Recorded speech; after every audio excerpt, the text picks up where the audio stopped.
So we'll move on to chapter 5 today, okay? From individual sounds to sounds in groups, right? And now we come to morphology, okay? And we'll talk about what is morphology today and types of morphemes, okay, today. And this is in chapter 5 in your book, okay?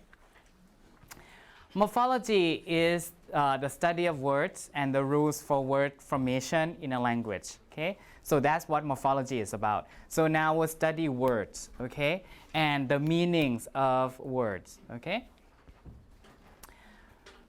From the start of the semester, we studied each sound, right? So P is a bilabial, voiceless, for example, stop. And then we study pattern of sounds, right? Different patterns, how sounds can be combined and arranged to make up some sequence, right? Some sequences. So we study that in phonology, so phonetic phonology. And now we'll look at how such patterns may contribute to meaning. So when you arrange sounds, when you organize sounds into, let's say, sequences, some sequences are meaningful. Some sequences are not meaningful, but we'll study how meaning arises when you combine sounds, okay? And then those combinations could be reused, could be recycled to form many different words in English and in other languages. So this is what we'll study, so words, okay? The first thing that I would like to talk about is what is a word, okay? It's a difficult thing to define what a word is, right? So simply put, a word is a meaningful unit of a language that can stand on its own, okay? There are some things that are meaningful, but they cannot stand on their own. So for example, the ed ending after a verb, right? The ed ending is meaningful because it means the past tense, but it cannot stand on its own, so we don't consider that a word, okay? So a word is something that can stand on its own and is meaningful. And a word is stored, is kept in mental lexicon with information about its part of speech for native speakers. So for native speakers, they know that a word is a noun or a word is a verb, okay? And that is stored in their brain, their mental lexicon. Lexicon has to do with words, okay? So they have this information about the part of speech of a word. But if you ask them, they might not be able to tell you this is a noun, this is a verb, this is an adjective. If you ask a foreigner, an American person, they might not be able to tell you this is an adjective. But they have that knowledge, we call that unconscious knowledge, okay? They have that unconscious knowledge. They know how to use those words properly according to the part of speech, okay? But they might not be able to tell you the labels, okay? Is it a noun, is it a verb, like that? But they have that knowledge, unconscious knowledge, okay? And the word, a word is composed of one or more morphemes, okay? So that's a new term for you. You remember there's a term called phoneme, right? But now we have a term called morpheme, okay? A morpheme, let's see, do I have that on the next page? What is a morpheme, right? So a word can consist of, or a word must consist of at least one morpheme, right, or more, okay? So what is a morpheme?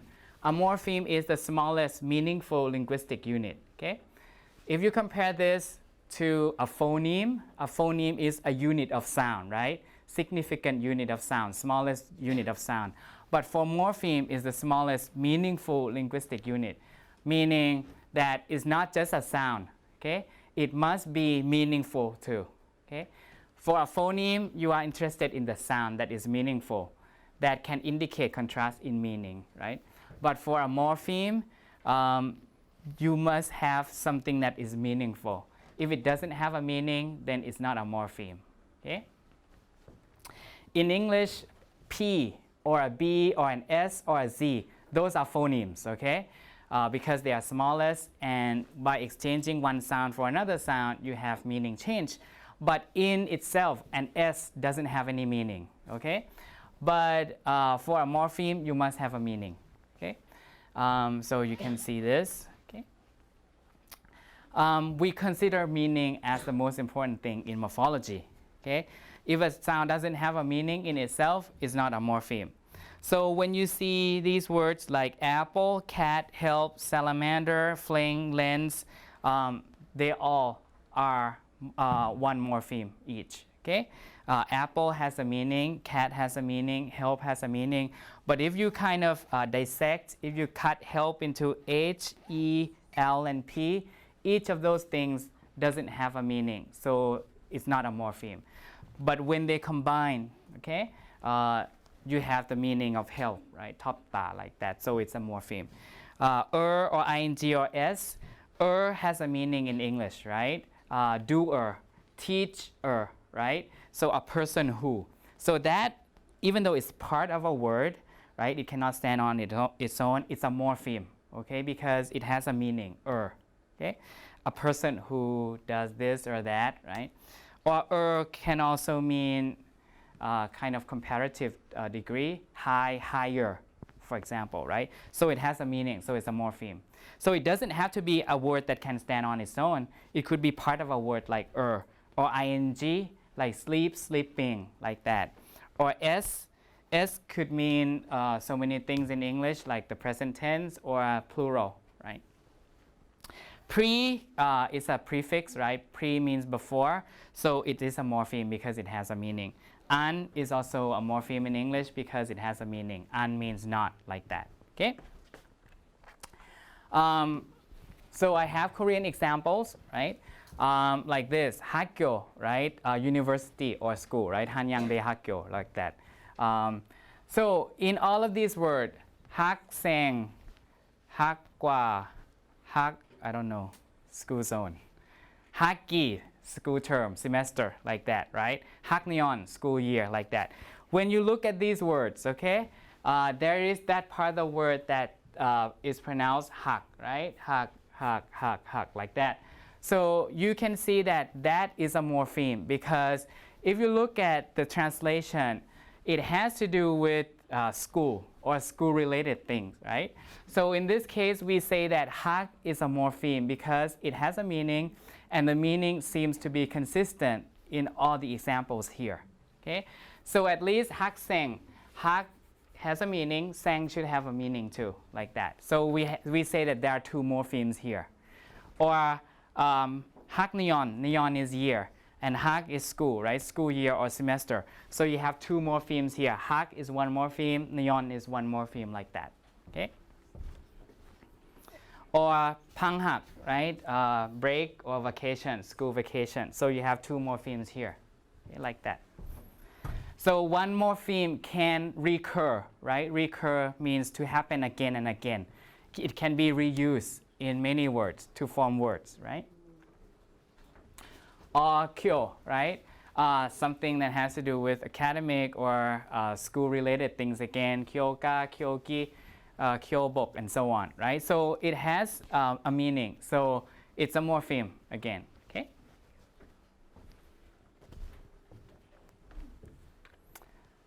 Or ho, I don't know, hokam, good impression. Hosa, hosu.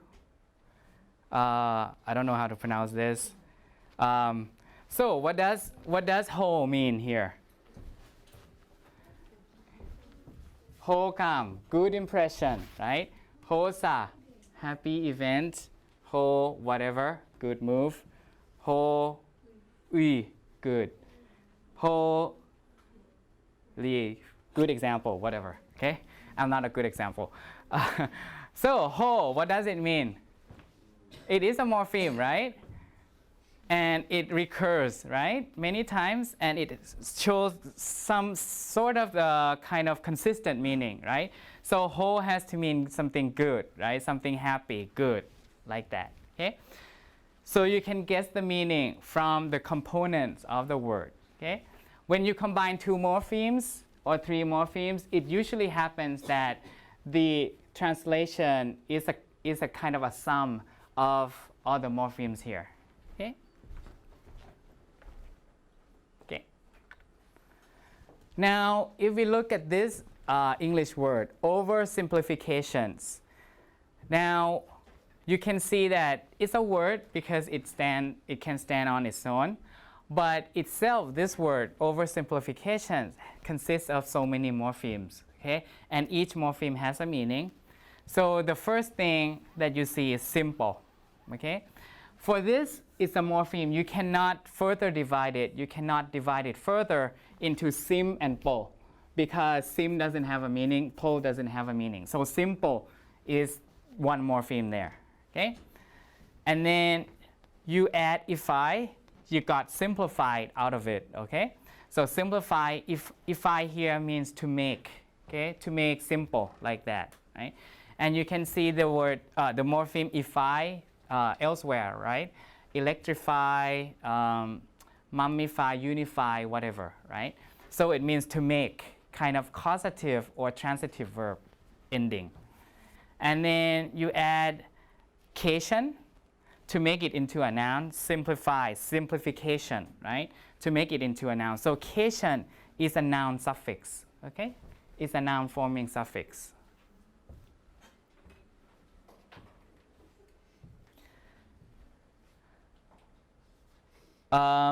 Then what else you add? You could add the prefix over.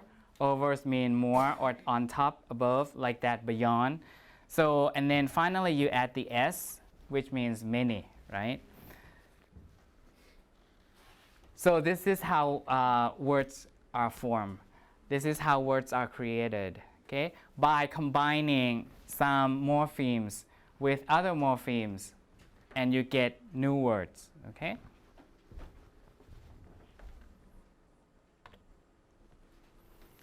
And in morphology, we use this type of brackets, okay, to show a morpheme. In phonology and phonetics, we use slanting lines and we use brackets, square brackets, right? But now we'll use this kind of brackets to show that it's a morpheme, okay? We talked about this already. And some terms that we'll use when we talk about morphemes in morphology, the first thing that I'll use is the term stem, or some people might call it the root. A stem is the base. A stem is the base for prefixes or suffixes or other kinds of affixes to attach to, and it cannot be analyzed into smaller parts. So the stem is something that waits, okay, for other things to be attached to. So affixes include suffixes, prefixes, and other things. Okay. So the stem here or the root here is the word taste. For example, it's a verb or it could be a noun. The new stem, when you add a prefix, distaste, right? Prefix plus a verb. Now you get distaste, right? Distaste could become a new stem for something else to be attached to, distasteful, like that. And then distasteful becomes yet another stem for ly to be attached to, like that. So you get distastefully at the very last step, which is an adverb like that. So the stem is the base for other things to be attached to. Okay. If you want to go deep down into the kind of the distinction between the stem and the root is much narrower than the stem. The root is the most important morpheme in a word. So for example, this is the word is taste, right? Taste has the most content meaning in here. Other things, this taste is just to negate it or just to add it the adjective quality to it or the adverb quality to it. But the most meaningful part is the word taste. So taste is the root of the whole word. Okay? And the stem could be any of these. Okay? So the root is the most important, the most meaningful morpheme in a word. Okay? You typically have one root. Okay? We talked about affixes, right? I mentioned the word affixes in passing. So the word affix is a general term for morphemes attached to a root or a stem. And affix could be of 3 types or 4 types here. Prefix, you could have prefix, right? Fix is to place, right? So prefix, to place in front. So you place it in the beginning of a word, pre. For example, the word pre, okay? That's the prefix. You fix it before the root or the stem, okay? Suffix, suf is back or behind. So you put it behind at the end of a word like nes, li, and shun. Nes, you put the word nes like happy, happiness, like that, to indicate that it's a noun, okay? And ly to indicate that it's an adverb. Shun to indicate that it's a noun, okay? So these are all suffixes, right? And then you may not have heard of these 2 guys, infix and circumfix. Infix, in is inside, right? So infix, you fix it, you place it inside of a word. This is very rare in English, but in other languages like Tagalog, which is the language of the Philippines, right? Like Billy, and you put it inside Billy, like bumili, like that, to buy. So you put it inside the word. This is very rare in English, and just one example that I have on top of my head is the F word, fucking, right? Like abso-fucking-lutely, like that.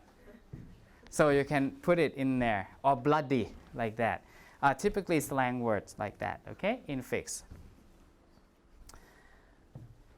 Circumfix. Circum is around, okay? Circum is around. So you fix it around, meaning both front and back, right? Around a root or around a stem. So meaning both front and the back. So circumfix, you put it around a word at both ends. This is very rare in English. Some English examples include embolden, right? So you put M and en here, okay? From the to the root or the stem bold. M and n both mean the same thing, to make, right? Enliven, for example, to make alive, right? N and n, just for emphasis purposes, right? Enlighten, right? Same thing, to make light, right? To shed light on something, enlighten. And that happens in German as well, but not a whole lot in English. So there are 4 types of affixes, prefix, suffix, infix, and circumfix. Okay?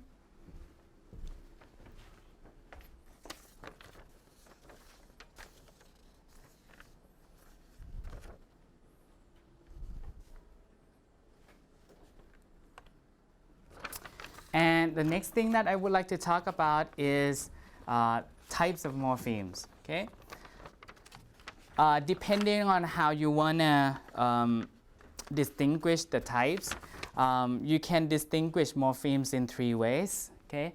The first way is bound versus free morpheme. The second is derivational versus inflectional. And the last is content and function morphemes. Okay?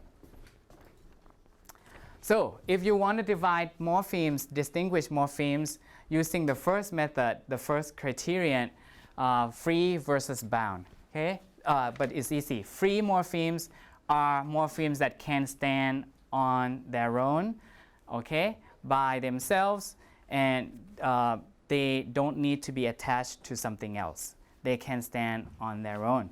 For example, cat, eat, green, pumpkin, the, or is. Each of these can stand on its own. So we consider them free morphemes. Okay? But bound morphemes are morphemes that cannot stand alone, and they have to be attached to other morphemes. Okay?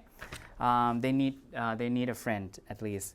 Affixes like un, pre, dis, li, nest, shun, or bound stems, including CIEV, sieve, like this, conceive, receive, deceive, perceive, like this. Okay? So sieve is to keep, okay? Or to hold. Okay? So it could be the stem or it could be the affix that is a bound morpheme. Okay? Or cis, consist, resist, desist, and persist. Sit is to sit down, to set or to sit. Okay? So you can see that we have a lot of vowel morphemes in English, and probably if you study or if you know a lot of vowel stems, okay? For example, sieve or sis like this, you will know meaning of so many words, right? But they are hard to guess as to the meaning because they are usually from Latin or Greek or French. So the meanings are not like readily interpretable to modern English speaking people. Like sieve and sis, they are from Latin. Okay?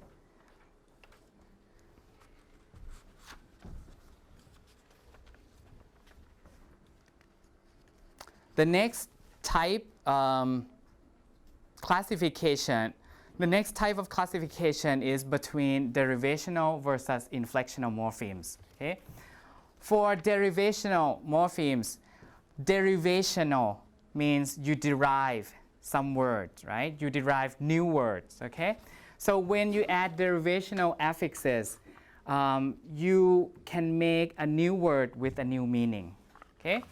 And and a derivational morpheme usually, not always, okay? Usually, not always, usually changes the part of speech of the word, okay? So use, which is a verb, when you add able, which is a bound morpheme, right? Or maybe sometimes free morpheme, like I'm able to do something. Use, when you add able, changes from a verb to an adjective. So in this case, we call that it's a derivational morpheme or derivational suffix, okay? Happy, an adjective, you add ness, you change it into a noun, so it's a derivational morpheme, derivational suffix, because you change the part of speech of a word, okay? But sometimes not, like especially the prefix, like un and re, but they are still derivational morphemes, okay? But most of the time, they will change the part of speech of a word. Whereas inflectional affixes, inflectional morphemes, they never change the part of speech of a word, okay? But they indicate only grammatical roles or grammatical meanings of words, and there are only 8 types in English, okay? So if you can identify the 8 types here, then you know that the rest are gonna be derivational, right? Because there are only 8 inflectional suffixes in English. Like 2 of them have to do with tense, right? Third person present singular tense, right? He walks like this, so third person present tense, singular subject. And then 1 is for past tense, ed, right? And then 2 have to do with aspect, right? Progressive, ing, he is walking, the ongoing action, or past participle like en. So 2 of them have to do with aspects like progressive and the perfect, right? Present perfect, like that. And then 2 of them have to do with nouns, like plural of a noun. I have cats, like that, plural of a noun. And then possessive, apostrophe s, indicates the ownership, right, of a noun. And then the rest, the other 2 have to do with adjectives, right? er and est, older and oldest, like that. So there are only 8 types of inflectional morphemes in English. So the rest are going to be derivational, okay? What else do we have? So for the differences, inflectional suffixes come last. Yes.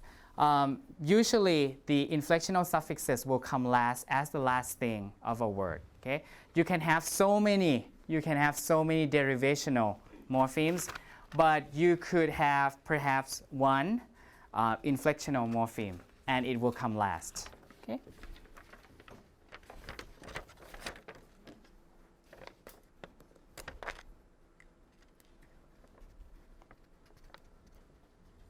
Inflectional suffixes do not pile up.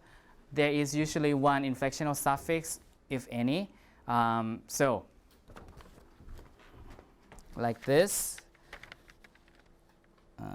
Let me change it.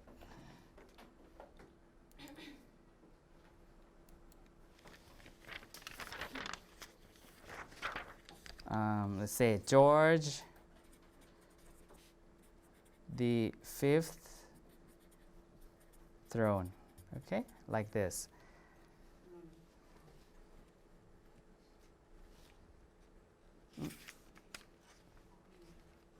So if you look at this one, fifth, okay, this word, you can see that there is this morpheme that means like 5, okay, fifth, but the th indicate that it's order, right?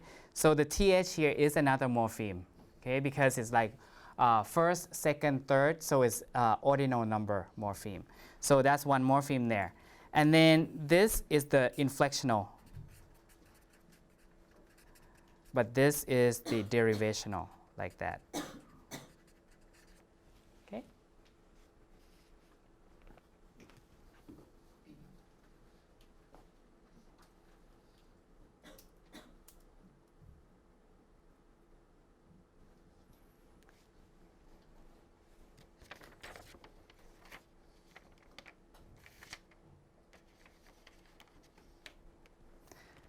And there can be many derivational suffixes in a word or derivational morphemes in a word, but there's usually one inflectional morpheme, and it usually appears as the last thing. Okay?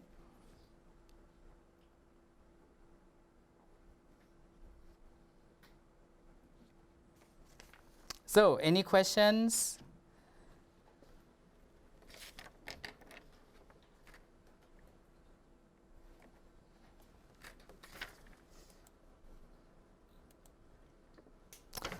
The last thing that, the last type of classification of morphemes is between content and functional morphemes.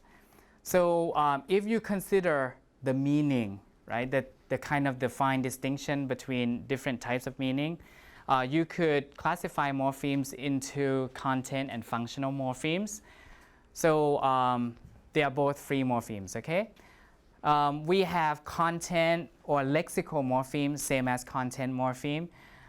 They are words that carry the content of the message, including noun, verbs, adjective, and adverbs. Things that you will indicate sentence stress on, remember? So words that are important, words that carry a lot of meaning, like nouns, verbs, adjective, and adverbs, like that. So these are content morphemes, okay? So they will receive stress in a sentence, right? Remember that. But functional morphemes, or you can call them grammatical morphemes, they are just for functions. They are just only grammatical. They indicate the relationship between lexical morphemes. Like I go to school.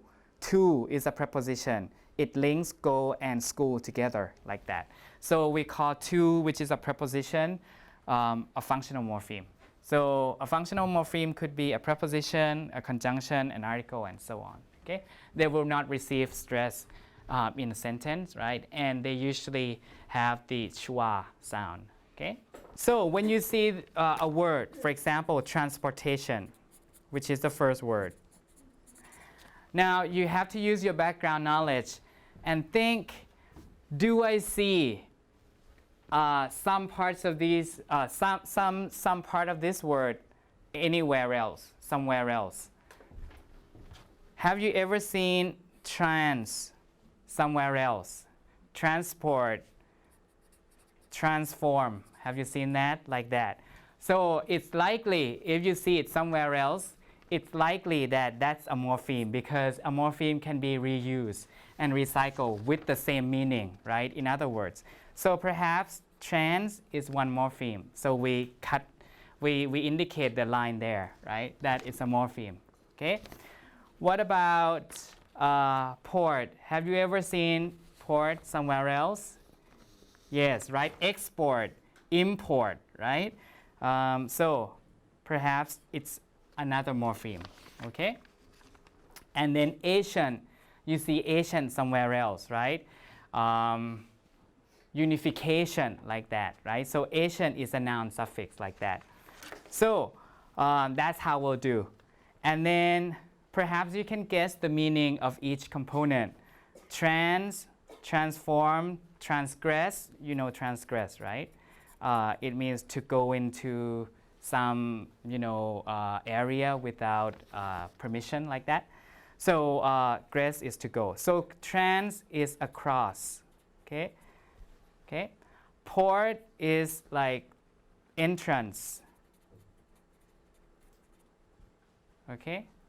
Door, like that, door. Entrance, door, or to carry, like that. And then Asian is the derivational suffix, noun suffix, to make it into a noun. So the whole word should mean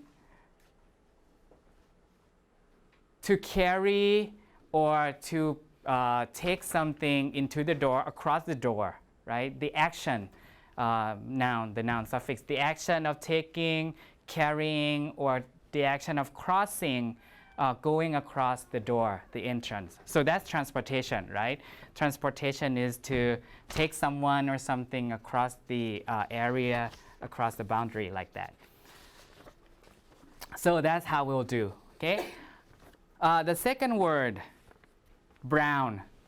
Can you divide it into parts? Like bro, bro, B-R-O, bro. Hey bro, like that, right? Can you do that? And then the W-N. You cannot, right? Because bro, it exists in English, but it has a different meaning as from bro in brown, right? Brown is a color. So in this case, you have only one morpheme, right? Because it means that color, brown. You cannot divide it. If the meaning is not the same, if it doesn't recur, then it's not a morpheme. Okay. Another thing that I have to mention is sometimes two morphemes can look alike. For example, re. Re could mean again, as in redo. Okay, rethink. So re could mean again. Okay, but you have another re, as in return. Okay, re in this case it could mean back. Okay, could mean back. So we say that there are two morphemes here. Two re morphemes. Okay, one means again, and the other one means back. They may look alike, but if they don't mean the same thing, they are different morphemes. Okay. Just like in Korean. Okay, kyo could mean like hakgyo, school, right? Or it could mean a bridge, school, or a bridge. Songsu-daekyo, like that. If you ask me why, or if I ask Korean why it means this or why it means bridge, you guys would say, oh, it comes from different Chinese, let's say, roots or stem, like that. So it's the same thing in English, okay? So sometimes you'll see two morphemes that look alike, but if they have different meanings, then they're not the same morphemes. Just like the morpheme in. In could mean not, as in ineligible, like that. So it means not eligible, right? Or it could mean into, okay? As in income. Income is your money, right? So it comes in, right? Your money, like that. So there are two morphemes, there are two ins here. One in means not, the other in means into, like that, okay? One is from Latin, ineligible, this in is from Latin, and the other one, into, is from English. Just true English, okay? So like that, okay? So don't be surprised if you see two morphemes that look alike, but if they mean different things, they're not the same morpheme, okay? Let's look at the next one. The next one is insecure, right? Insecure. Insecure here. How many morphemes do we have? If you have to guess, right? Have you seen in? We just talked about in, right? So in is one for sure, right? Because you see in somewhere else. And then C is one, right? Because you can see C in somewhere else, right? Secrete, like that, right? Segregate, like that, right? C is one. And cure is one, right? You can see cure somewhere else, right? procure, like that, right? So there are three morphemes here, in, sec, and cure, right? So in, sec, and cure, like that. In is into, and then, oh, I'm sorry, in here is not. Sec is free from, and then cure is care, right?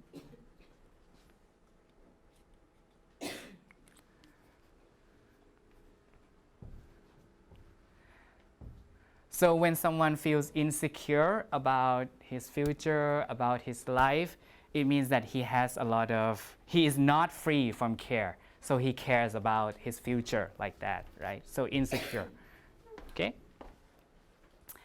I'll show maybe until the maybe 10 words here today. Hypodermic. The next word is hypodermic.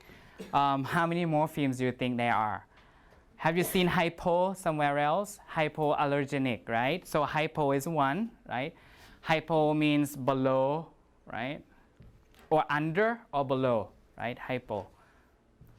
Derm. Have you seen derm somewhere else, right? Derm is skin, right? Skin. Pibu, right? Skin. And then ick. You have seen ick somewhere else too, right? Ick. When you have the ick, the stress comes before that part, right? So it's an adjective morpheme. So you have three morphemes altogether, hypodermic.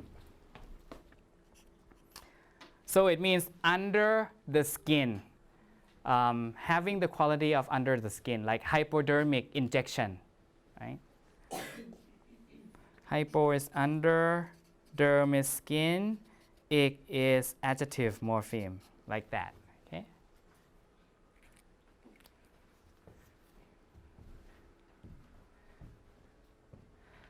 Canada. Next word is Canada. Canada. Can you say, oh, there are two morphemes, can, right? And ada, right? Ada, virgin, right? Can is, yeah, we have the word can in English, but it doesn't have anything to do with the country. So Canada, you cannot divide it, okay? So only one morpheme for the whole word. So one. Just one. What else do we have? Melodiously. You have melody, right, as one.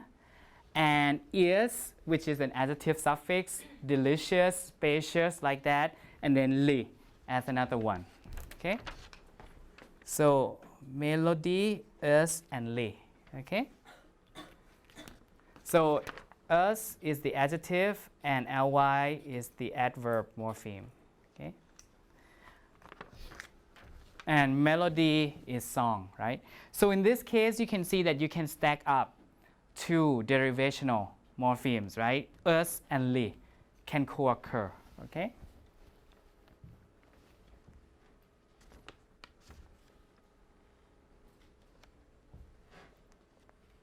I'll do maybe three more. Inspector. In again, right? In again. Spec, you know spec, right? Spectacle, like that, right? Spec is to see, is eye or to see. And then or is a person who does something. A person who sees into something is an inspector, right? Inspect is to look into, right? Inspect and then So in is into, that we talked about before. Spec is to see or to look, is a person. So an inspector is a person who looks into something, right? Who examines something seriously, right? They are all Latin, okay? Hemisphere. The next word is hemisphere. Hemis means half, right? And then sphere is kind of world or round. So hemisphere is half the circle or half the world. So we have two morphemes here. Hemi and then sphere. Okay? Hemi is half, sphere is like the circle, right? So half the world. Maybe I'll give you perhaps 3 minutes to do dyslexia to fraternal. Okay, can you try dividing the word into different morphemes, and you have to use your background knowledge. Okay, like dyslexia, we talked about lexicon. Remember, mental lexicon. You saw that word already. So lexia should be, right?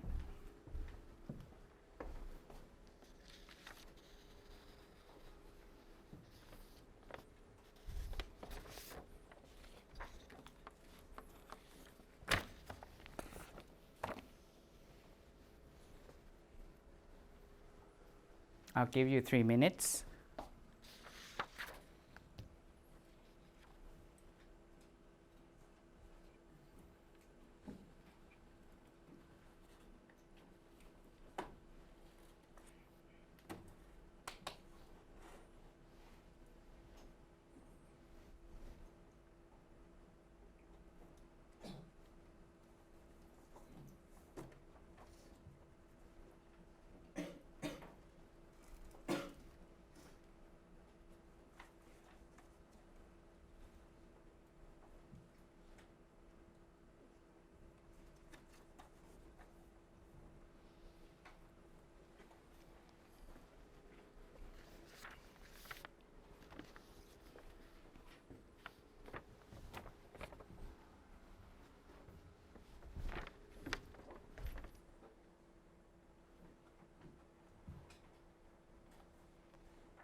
Okay, so let's look at dyslexia. 2 morphemes, right? This is like bad or away, right? You have dysfunctional like that. My laptop is dysfunctional like that. This is bad or away, right? And then lexia. Lexia means word, right? So dyslexia is type of disease or type of condition that renders a person unable to speak properly.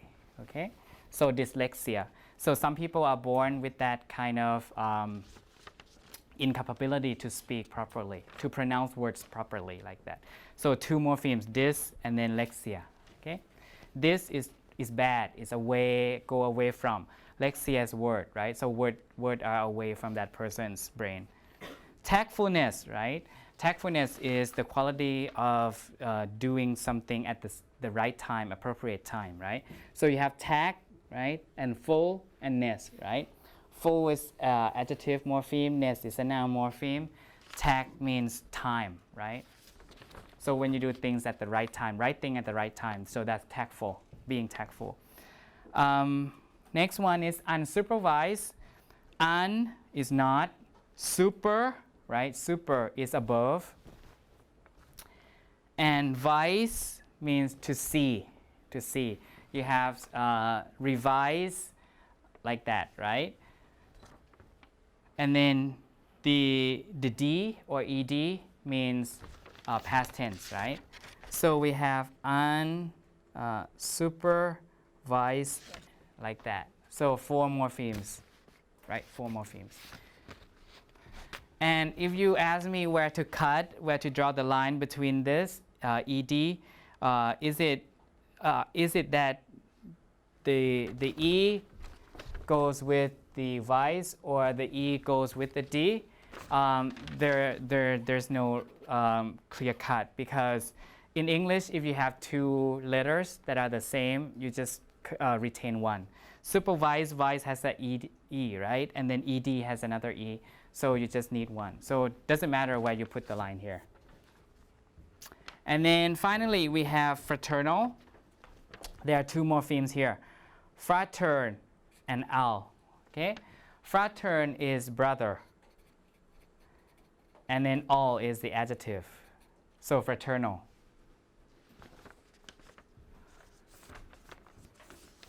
brotherhood, like that. Okay, brotherly. So brotherly for this case. If you are interested, we have pater. Pater means father, right? Paternal, like that.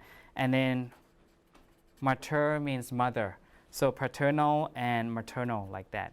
So having to do with mother, having to do with father, like that. Okay? So will you try your hand on the rest of the words here, and we'll come back and look at these words on Wednesday. Okay? So now we'll do the quiz. And as I said, the quiz is not difficult.